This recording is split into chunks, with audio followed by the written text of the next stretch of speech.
There are no constraints on the human mind, no walls around the human spirit, no barriers to our progress except those we ourselves erect. Make your life a story worth telling.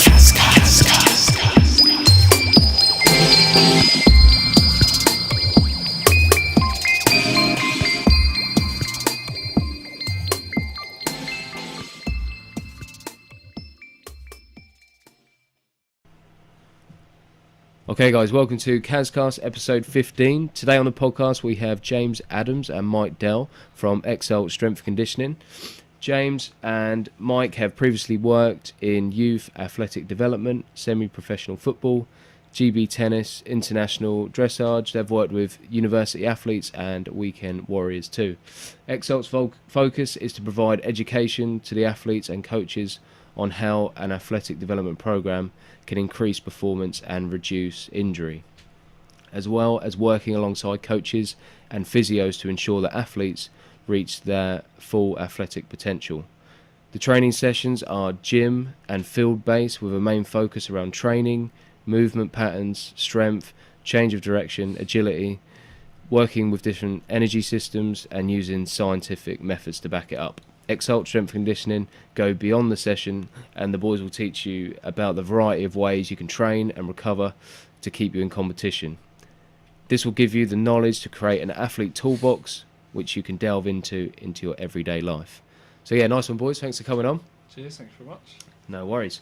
So what I wanted to ask you guys first, James, maybe if we can start with you, is I just wanted to ask you a little bit about your background. As fitness training and sport, since a young age, has that always been a passion in your life? Yeah, so since a young age, I've always been playing all sorts of sports, mostly which involve any sort of ball, rugby, football, cricket. And then when the split decided, when it either goes to Saturdays or Sunday, I decided to go with rugby and stick it out on the Saturdays. And since then, I've gone straight in, represented Hartbury, and even got a cap for warriorsAn, which is pretty cool. And then, so since the age of 16, I've always been in love with the gym. Remember trying to get kicked out of Ross Pierce Sports Centre a few times for being too young. But yeah, always been in love with the gym. And from there, I pursued strength and conditioning. Took it to college at Cambridge Regional College, and then went in to do my honours at Hartbury, and now just finishing my masters at Coventry University. So due to injury, unfortunately, through rugby and trying to pursue my career, I've had to give up rugby and recently started CrossFit, which is not approved by every strength and conditioning coach in the world, just because of the volume and the Olympic lifting for repetitions. But I enjoy it, and I think it's a great way for people to still have the competitive edge when they can't play sport and fit it around their daily routines. So I love the aspect of still having competition every day, but yeah, not being able to fit rugby in anymore. Awesome, mate. Nice one. And how about yourself, Mike? Always been a passion for you as well? Sport? Yeah, totally. So very similar. Football, actually, from a young age. Then from football, like obviously swimming. As a young kid, you try and do as many sports as possible, all in one, and then sort of like you narrow it down when you get older. So then it was rugby from like a year 7 all the way to probably first year of uni, where I just got too many injuries and just fell out of love with it, sadly. And then from rugby, then went to boxing, kickboxing. And it's a totally different sport in terms of mental preparation rather than physical, I personally think, compared to rugby.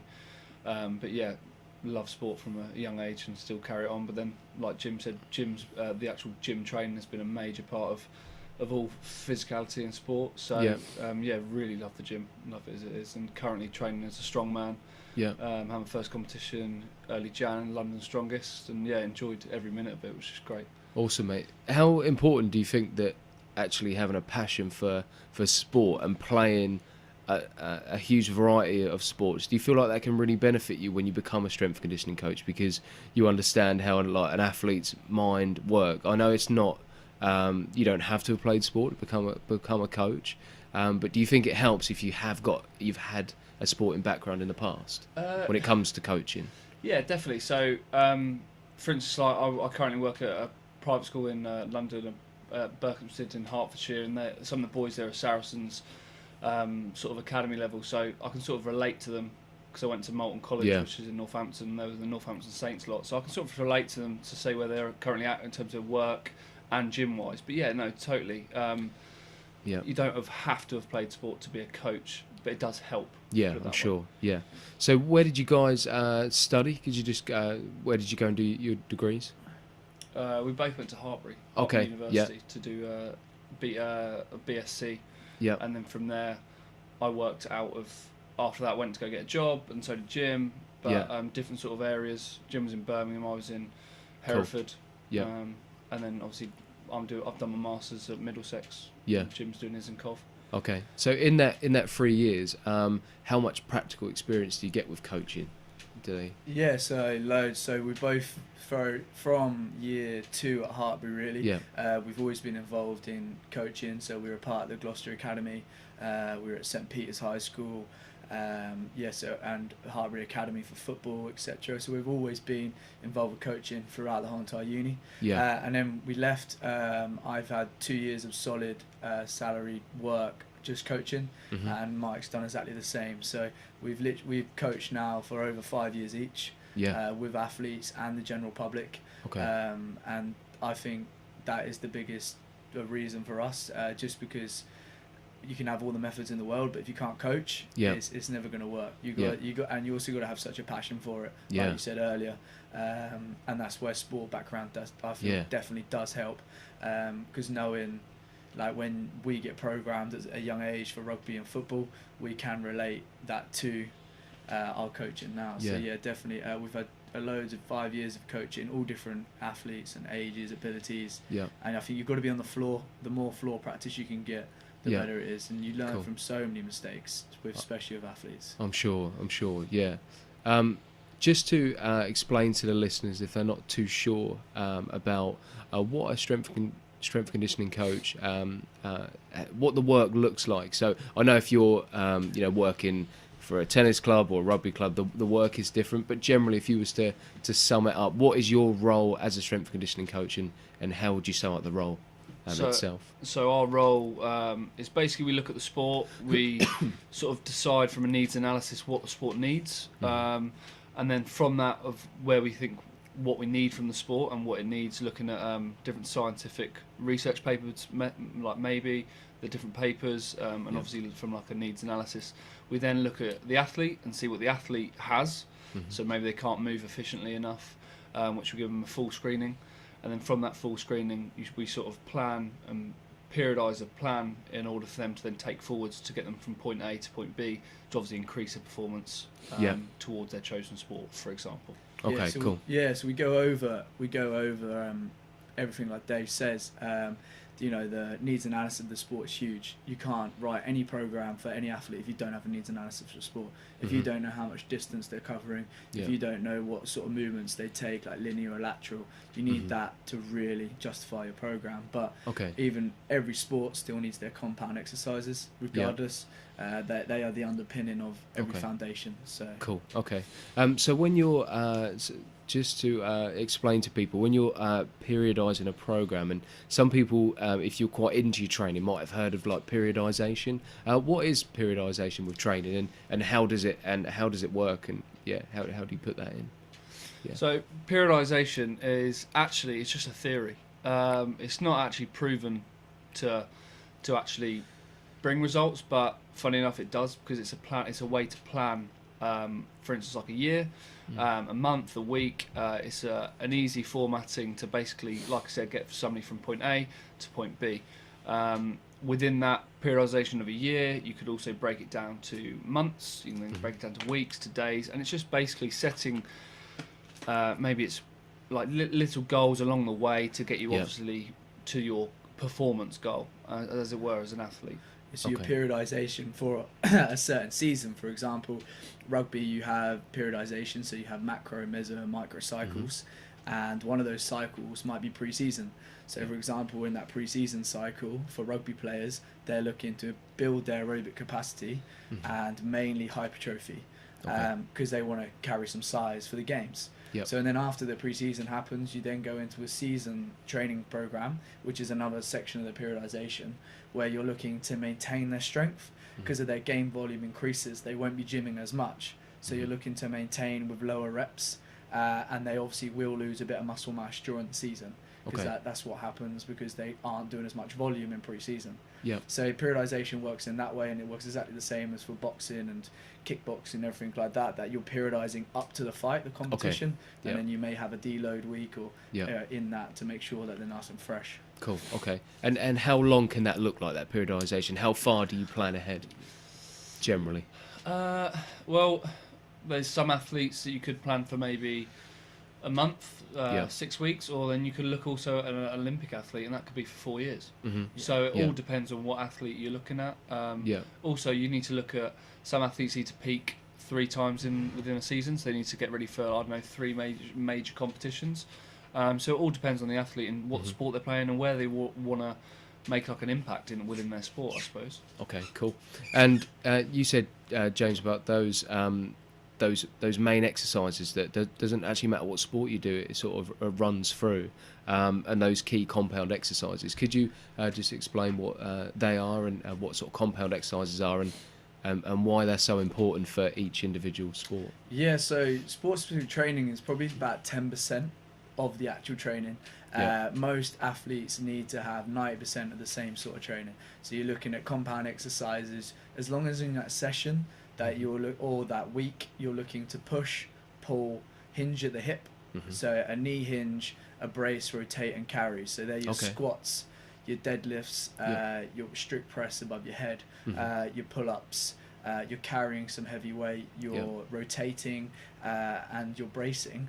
Those are the key underpinning foundations for any sport. So as long as they're in the program, you'll be okay. And then the rep schemes obviously come from what you're trying to achieve individually.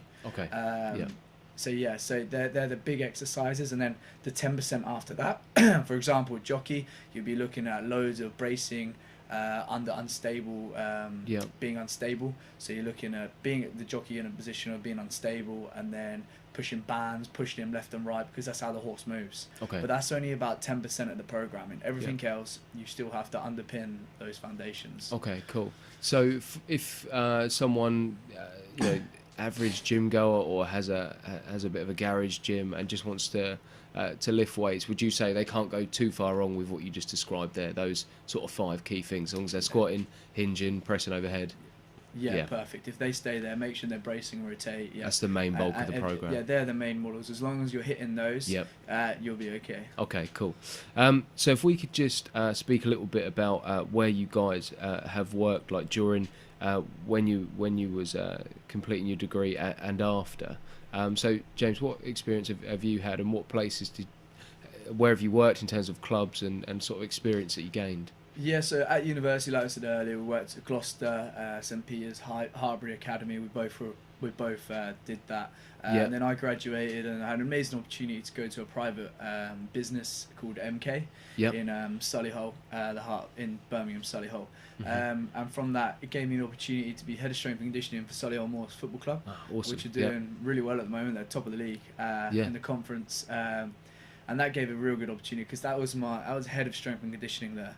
And to be honest, I was straight out of a BSc, so an honours degree, straight into a full-time head role. And it was quite scary. Jumping into the deep end. It was jumped into the deep end massively, and I made loads of mistakes there, especially with the lads and the coaches, and it was really good, but we did really well, and they actually eventually brought on. The hardest thing was convincing the players and coaches that I was doing something to help them. That was probably the hardest. It's gaining that respect, and I suppose because you're new, it's just trying to back up your knowledge and what you're presenting to the guys. Especially when you've got lads who've been there for 10 years, they're 30 years old. Exactly. They've never done any strength and conditioning, and they're like, I don't need to do this. And you've got the same feel with the coaches as well. So being able to convince them that my methods were right was the hardest bit, but once I got over that barrier over the first couple of months, they really did cotton onto it, and that's awesome. It was really good. So in your experience, when you was at working in with a football club, what were the sort of mistakes perhaps that people were making in terms of the players? with their strength and conditioning? Were they? Is it a case of people overtrain, undertrain? Are they doing the wrong exercises at that sort of level? Was there any mistakes that you could see, or any improvements that you could make straight away? Yeah, straight away. So the warm up was massive. They had such a standardised old school PE warm up. Right. For to go into that level of football, because the lads there, they're all semi-professional, and it was a professional league. Right. So that was even harder. For example, we played Torquay on a Tuesday night, and then they have to go and work the next day. Yeah, so exactly. The central They've got to nervous juggle system, that. yeah, it's really hard. Yeah. But the warm ups, like they weren't jumping, they weren't sticking, Right. they weren't doing acceleration, deceleration before the game. They weren't changing direction before the game. Okay. So what is the key to a good warm up when preparing? Like, does it matter what sport you're doing, or is generally in the strength conditioning world, is there a certain format for a warm up that you stick to, or is it dependent on the sport? That is quite dependent on the sport. So Yep. obviously football, you're looking at a lot of change of direction, a lot of jumping, and a lot of deceleration, acceleration. Yep. So you really have to implement that into the warm up to make sure they're ready to go. And they need to be able to sort of taught the lads how to stop properly, efficiently, and that helps massively to reduce injuries. Yep. It's all to try and reduce injuries for the game. That's the main aim for most strength and conditioning coaches. Right. Okay. Coaches just want them to be fit. Yeah. They want them to fit. Are they going to be ready for the game? Mm-hmm. And like if they aren't, that's down to you. So Yeah. the sport itself does have their own warm up completely. You got to make sure you still go through the ramp protocol. So you got to raise their heart rate. You got to then activate their muscles. You got to then mobilize, and then you potentiate. So you're looking at trying to get the lads up to about 70% heart rate before they then go out to play. So they're ready to go. They're ready to go. Yeah. Okay. Cool. Nice one. And then what did you go on from them? Was it? I think I read. Was it GB tennis? Yeah. So at MK, it gave me another great opportunity. So I worked for King's High School. Again, I was head of their strength and conditioning there for their talent athlete program, and that was challenging again, as it said, because I had 20 girls in the class, and it was only me. So I had to think about methods to make leaders in the group to take the sessions as well as help me out. Right. But that was really cool. And then also I worked for the LTA. So I partnered with the LTA. I didn't work for them. I worked with their athletes. Okay. They come to our place, and that was really cool. So I had an awesome youngster. He was 13 to 16 years old.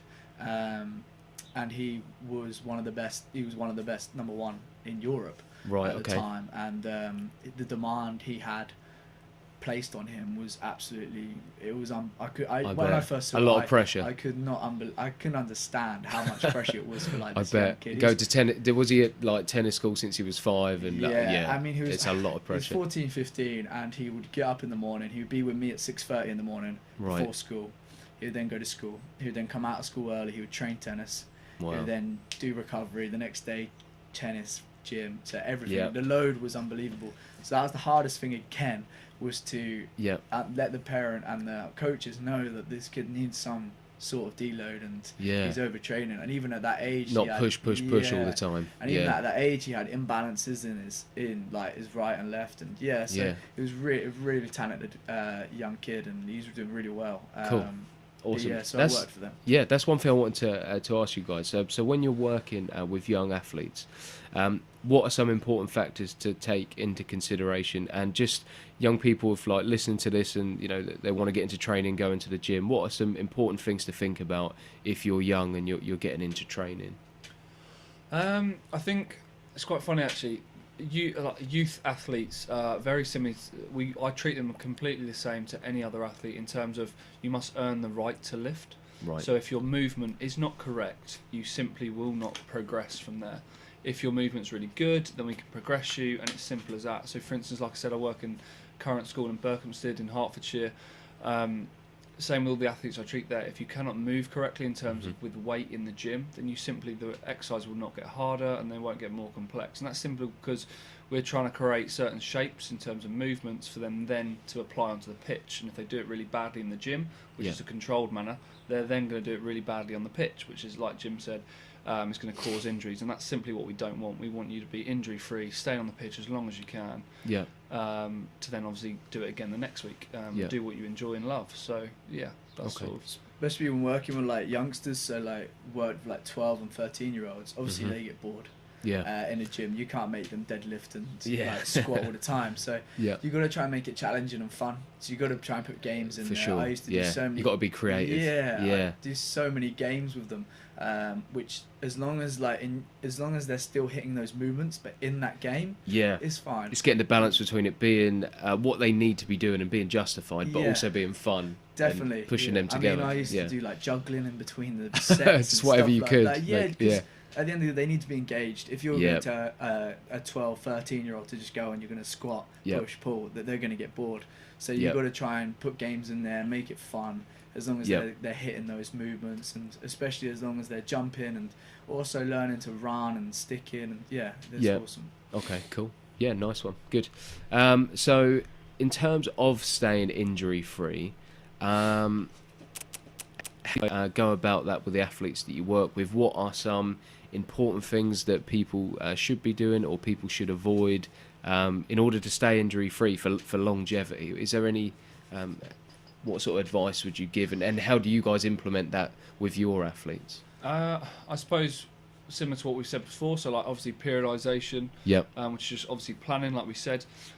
With that plan in place, you can sort of counteract any potential overtraining periods that might come about from a game or a weekend that you may have competing. But then also, like Jim said in the warm-ups, the ramp warm-up, we sort of specify to where maybe you have a job that you sit down at a desk all the time, and obviously sort of curved round shoulders may then potentially bring on certain shoulder injuries. So we can sort of look at different jobs and sports to where they may occur injury wise, and then put that into the warm up to then counteract that. The best advice I could probably give would definitely be a foam roller. You have to buy a foam roller, and just consistently foam roll. They're so important. I know it's boring, but it is so worth it if you want to carry on with your sport. And sort of see where you feel tight of a day. Everyone's different, and sort of try and keep it as like at the start of the session as moving as possible, so use dynamic sort of movements. Then obviously at the end, static. If something's tight, stretch it. But you sort of, it's not quite as black as white as if it's just tight. It could be something else. So sort of read around your sport, so to speak. Okay. And people that are definitely delving into CrossFit now would have obviously focused a lot on mobility, because CrossFit coaches in general do focus on a lot on mobility. If someone's not sure what is the difference between being mobile and sort of being flexible, and why is good mobility so important for staying like injury free and performing weightlifting? So I suppose mobility is so important, like I said before, about hitting them certain shapes. So for instance, if we're not obviously up and down the chain, and when I say chain, from the ankle all the way up to the neck or like the shoulders, there's certain points, for instance, like the shoulder is very, very mobile, but it needs to be stable. There's certain points within the body that need to be either stable or mobile. And it tends to be, as you go up and down the chain, if you get an injury in your ankle, for instance, it tends to be tight, but it needs to be mobile, but also stable. It's a complex on the ankle. But I think you posted something about that. I think I read one of your posts. There's a picture that sort of explains that of the human body, of it being mobile and stable. And so you go up the chain. There's different points which need to be either mobile or stable, and that sort of, if one isn't doing its job, it then moves up the chain. For instance, like if the ankle's really, really tight, your knees become mobile, and you do not want your knees to be mobile, and that's how you get knee injuries. It can occur like that. What do you think the most common causes with knee injuries? Is it just people neglecting mobility and just neglecting looking after their body, or high impact? Because knees are such a bad joint. It gets, there's always so many injuries there, and a lot of people have suffered with knee injuries. Is there any particular reason for that, or how would you sum that up? So like Mike said, like for example, the ankle plays a vital role in that. If you haven't got like loads of plantar dorsiflexion, so if you can't push your knee far over your toes and you're stuck at a range, that's going to then put impact on your knee, and your knee's going to be starting to cave in. You've also got, like, if you're quite tight in the hips, that's also going to cause your knee to cave in a little bit. So it's also, you can be weak around the glutes area as well, which if you strengthen them up, it will help your knee draw out. But for sport, you want to be able to jump and land efficiently and be stiff. So that's like in the warm-ups, for example, the football lads, they would jump and they would stick on one leg. They'd prepare themselves and learn correctly how to, if you do it over and over again, when it comes to a game, hopefully they jump and they stick and their knee doesn't valgus and it stays nice and stiff. So yeah, I think knee, you can't prevent every injury, unfortunately, but you can try and help aid not getting injured, and that's the main aim. But that's where our screening comes in, a full screening before we see any individual to make sure we see what their problems are, and then we can address that in the programs and give them stuff to do to then prevent it. Okay. What does like a screening sort of look like for you guys in terms of your assessment, if you was to sum it up, just a basic description of what you guys do for a screening? Yeah, so we so there is a functional FMS screening protocol, and there's a AAA protocol. There's two protocols, one's for like athletic assessments and one's for just a movement screen. So we've sort of put both of them together in a way. And so we look at an overhead, so it's all with a PVC or like for example a broomstick. So we do overhead squats, we look at dead bugs to make sure that they can brace their core onto the floor. We look at floor and wall slides to see if they're mobile in the upper thoracic. We look at hamstring flexibility to see if they can get to 90 degrees. We see if they can brace correctly, so being able to rotate the pelvis under and hold a proper plank, not extension in the spine, making sure we have a neutral spine. So we look at them sort of movements, and an inline lunge for unilateral. But we look at them sort of movements, and from those sort of movements we then can see where they are tight, and it narrows it down. But the main one's the overhead squat. You can see a lot from an overhead squat. Putting someone with a PVC overhead squat, you can see loads from that if they can't push their knees forward, or if they're just hinging at the they're just literally they can't keep their arms above their head because they're so tight in their upper thoracic. I mean, so that the screening then goes into our programming. Awesome, that's great, nice one, cool, nice one, boys, that's awesome. What I wanted to move on to was so your new company and you guys working together. So how did you guys get together and decide that this is what we're going to do, this is what we're going to target? How did that look for you guys when you decided this is what you were going to do? So I suppose we've always, coming out of uni, we've always decided that we were going to do this. Question is when and where. Personally, I've always wanted to build a business. Just want to really enjoy building stuff, whether it's athletes or whatever, but like from ground zero all the way up to where we are now. But yeah, sort of where we are, we knew, sadly we knew there's quite a lot of trainers out there that maybe aren't as good as some others, if that makes sense. Not that every trainer out there is rubbish compared to us, there's a way of doing it, and we sort of try and do it behind scientific like methods, if that makes sense. So like a strategic plan, like we said before, and sort of looking at rather behind like the science, rather than like Instagram or what you see on the TV, for instance. All to do with not our opinions. It's all to do with like scientific methods, and what the actual person needs, rather than what you think they might need, if that makes sense, or what you think they want to hear or see. Awesome. So we come together, like Mike said. Like we said, we've always wanted to build our own future in a way. So, for example, we're keeping full-time jobs as part of this as well. For a couple of years, and like a few years until we build our business to where we want it to be. Mike currently works at school. I'm looking to hopefully start a job in July. Which will be awesome. And that's not just because we want that salary, etc. It's actually because we want to still be in the field. So we still want to be learning off others and learning off companies, etc. to then bring to our business as well. So we it's a side business to build up nice and slowly, and not go straight into the deep end. And then in a few years' time, we are looking to open our own facility. And that is our dream. It's always been our dream to have our own facility. That'd be awesome. Cool. Try and do it exactly how we want to do it, but obviously reputation is huge. So we want to, we at the moment we put loads of deals out for athletes to get in, and you know, giving them free stuff to try and just to get them to know the benefits. We really want them to know the difference. So we come together and hopefully it will work. Yeah, that's awesome. Cool. So it sounds like, which is really good, like you guys aren't trying to box yourself in at the moment. So in terms of what you're offering to people, from what I've seen, is it looks like you're working in gyms, going to clubs, you're going working with individuals. Is it the case that you're extremely varied in terms of what you're offering? So you're not saying we're just working with clubs, we're just working out of a gym. Do you go to people and they come to you? Is it a bit of a mixture in terms of the services that you offer? Who can get involved in working with you guys? Anyone can get involved working with us. We're not just athletes. We do have one-to-ones, fat loss. We have just the weekend warriors who just want to get better at triathlon, or so anyone can come to us. So we're based at CrossFit A14, but we also offer a first-class gym facility. So we've got over 3 racks, 200 kg of bumpers. We've got platforms, we've got barbells, we've got kettlebells from 10 to 20.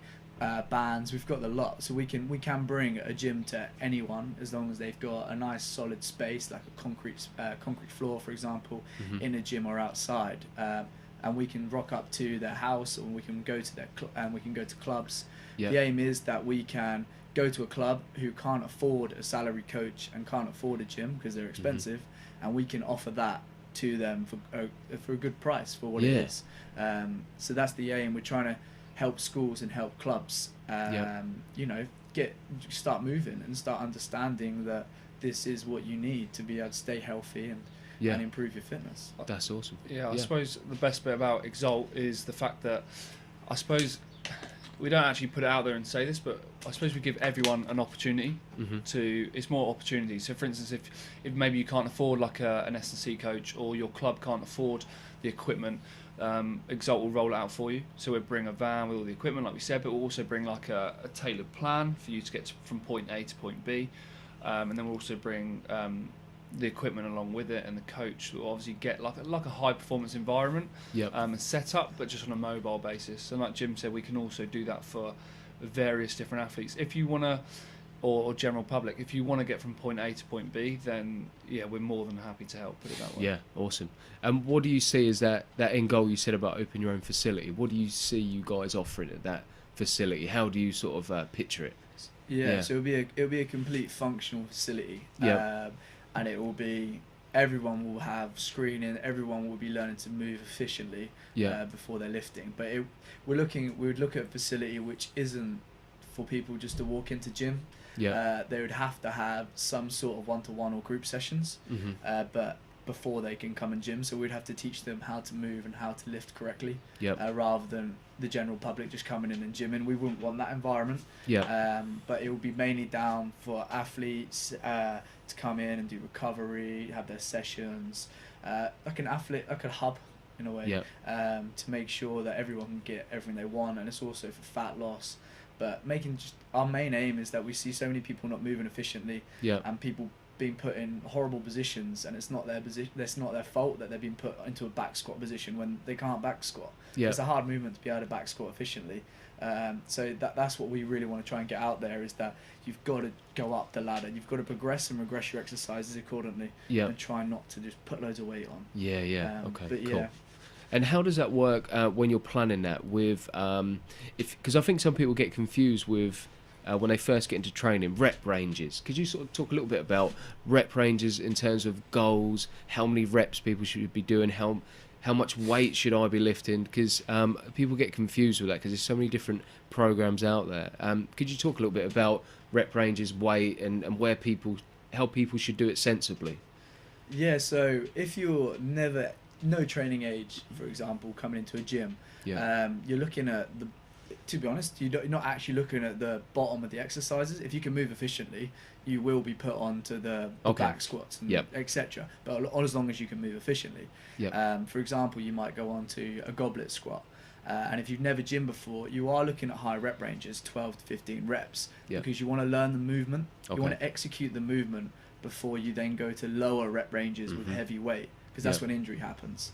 So for the first stage, for the first like 4 to 6 weeks, you're learning the movement, you're executing the movement with a comfortable load, as long as it's done efficiently. So for example, when I had youth athletes, like, should you be loading youth athletes? But yeah, you can load youth athletes as long as they're executing the movement.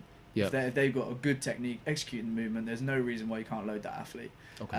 It's exactly the same as an older person, that obviously, they come in, you do high rep ranges to start to make sure they execute the movement. And then obviously anything above 5 reps, you're looking at more of a hypertrophy range to 12 reps.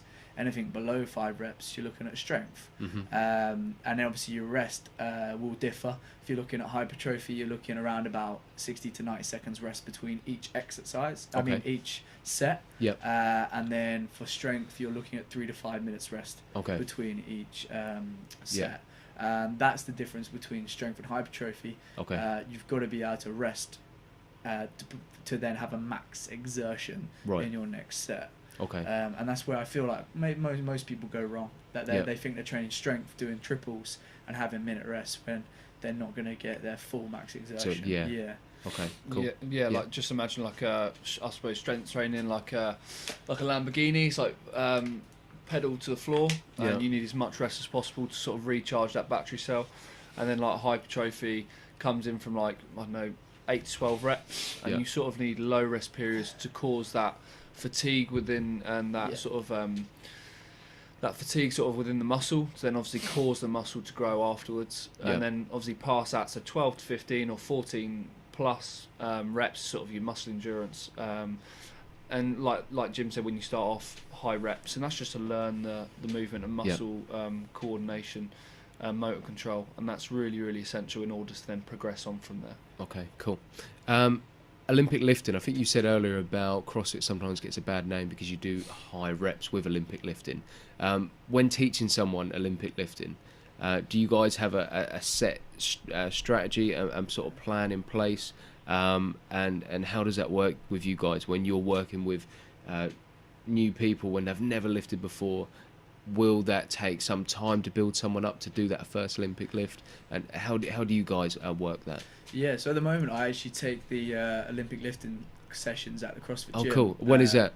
That's Monday, Wednesdays and Saturdays. And people can just get involved in that? Just come along. It's £5 on the door if you're not a member. And we regress and progress exercises. So I do that with the other coach, Aaron, who's wicked as well. He takes the Monday ones. And I take the Wednesday and Saturday.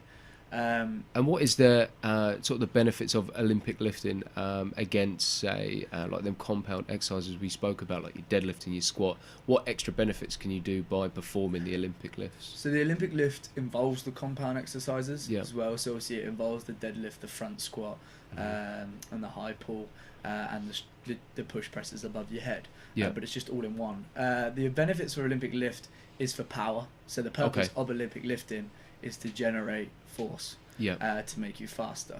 You're looking at a word, triple extension, which might be complicated. So you're looking at triple extension of the hips, the knees and the ankles. As long as you've got that, you're going to create some power. That's how we run, that's how we sprint, that's how we jump. So that's the aim of Olympic lifting for sport, is to make someone faster and more powerful. For CrossFit, unfortunately, they do about 100 reps of snatches, and I do it, so I love it. But it's a different aspect of Olympic lifting, because you're doing most things under fatigue, whereas Olympic lifting shouldn't really be under fatigue. You shouldn't really be doing the people that do it. They know there's risk involved. You're gonna get the injury risk is going to be involved, definitely, when you're doing that many reps. But unfortunately, that's the sport. If you are doing it, you just got to make sure you got that technique down. And that's the technique. So we teach from the top. Always teach from the top down. So the hardest part of the Olympic lift is, funny enough, bottom of the lift. The first pull in a snatch and clean is people shoot their bums up too fast.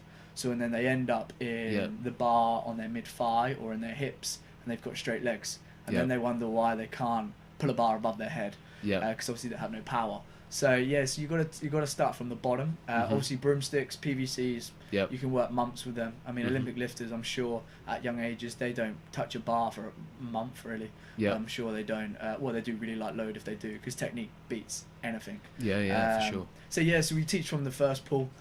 From the catch first, and then eventually you work down to the first pull. Yeah. But definitely you've got to make sure the first pull is huge. Yeah. If you shoot your bum up and then you're no bending your knees. Yeah, lower back destroyed. Lower back, and all you're going to do is try and pull it. So unfortunately, that's what happens in CrossFit.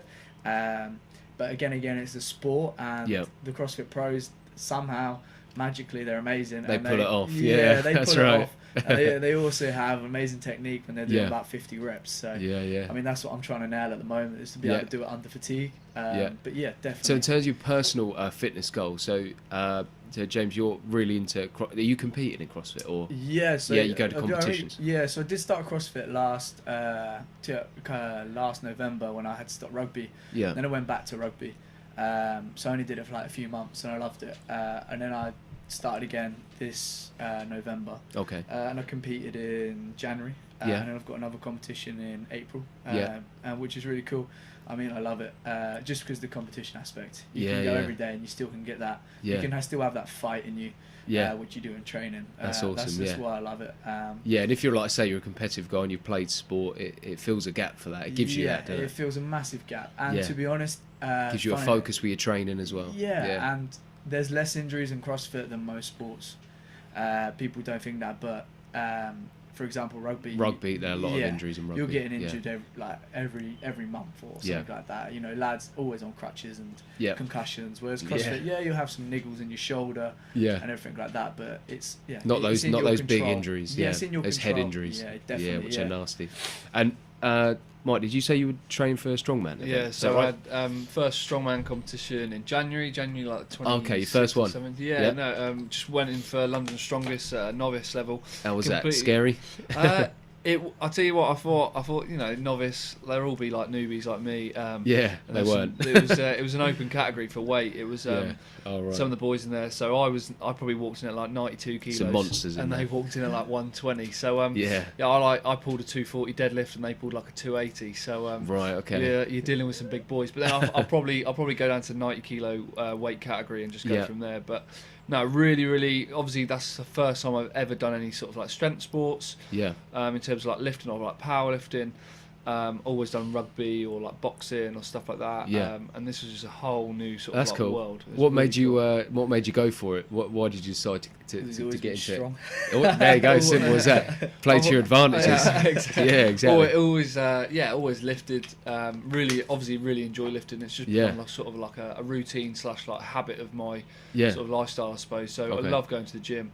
And I just thought, you know what, I quite like the dynamic sort of athletic approach to sort of moving like logs, stones, all these weird objects, and just sort of How did you train it? What does your training look like in terms of how you plan it, or you just whatever you feel like that day you're going for it, you lift it?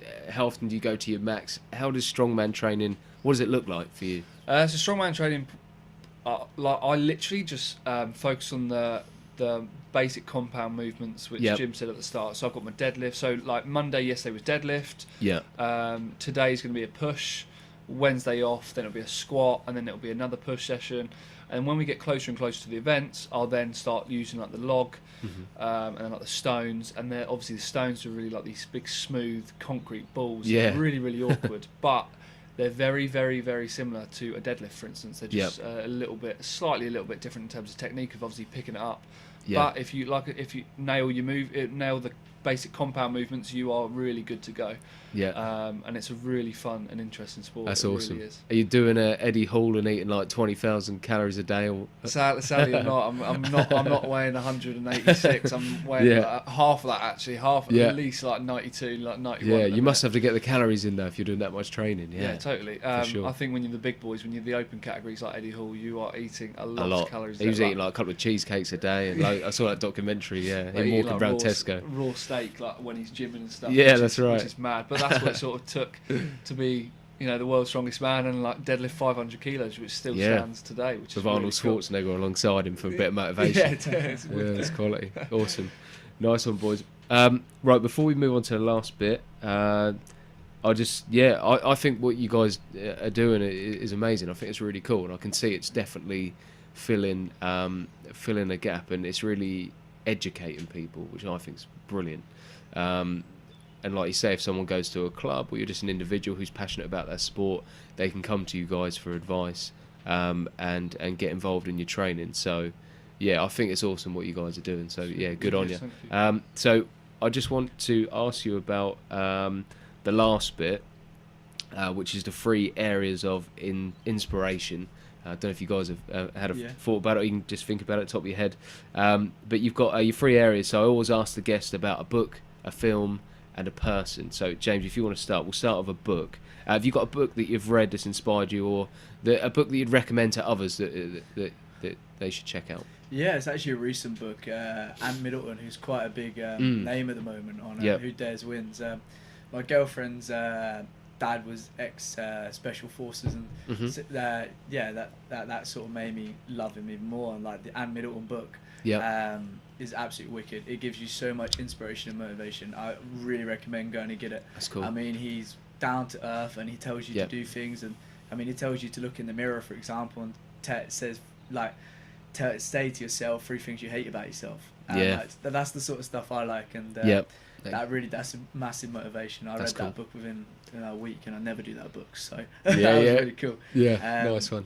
And then a film, Fury has to be up there with Brad Pitt. I like the that tanks. Film. That's Tanks quality. That's a good film. They got some good haircuts, and they have definitely. That's good. And then a person is actually my great granddad. So Neville Crump. He was a captain in the war. And he was also an Oxford University graduate, and he also won 3 Grand Nationals. Wow. And was champion trainer. So like, he's a big role model for me, and he's been the most successful person in my family. And that's amazing. Awesome. Yeah. Nice one, mate. Good. And Mike, what about a book for you? I'm going to be really boring. I'm going to say Human Kinetics, Serious Strength Training. If you literally, it just gives you all the basics, and sort of, if you don't have any clue about anything in terms of strength training or movement or where to start, just read it. And I know it's not really, I wouldn't say it's what's it called, like it's more of it's not really like a fictional story. It's more of something just like facts and sort of telling you where to go in sort of like directions of training, which is really cool. And I read that from a young age, and I still sort of revert back to it now if I'm lost along the way. Awesome. Good. Film for me has to be Gladiator. I don't think I can. Some great speeches in there. Exactly, speeches and everything. Music, unreal. They're probably one of the best films ever. Yeah, for sure. And then similar to Jim, person would have to be my granddad. He started his business. He had a business, family business, still running today. Just genuinely like influential throughout my childhood and stuff. That's partly why I'm setting up a business now. Definitely. Awesome, boys. Nice one. No, it's been a pleasure talking to you both. Before you go, could you just let the listeners know what's the best way to get in contact with you? In terms of social media and stuff like that. Yeah, so we're on Facebook and Instagram at Exalt Performance, so you can direct message us on there. Social media is awesome. Our website should be launched by next week. Yeah. Okay. Cool. So and then that will be live. That'll be all linked on our social media. So just crack on our social media, direct message us, and then we can go from there. Yeah, nice one. Cool. Thanks, guys. Thanks for coming on. Thanks very much. I really appreciate it. It's been awesome. Cheers. Nice one, guys. Hope you enjoyed the episode, and I'll catch you soon. Peace.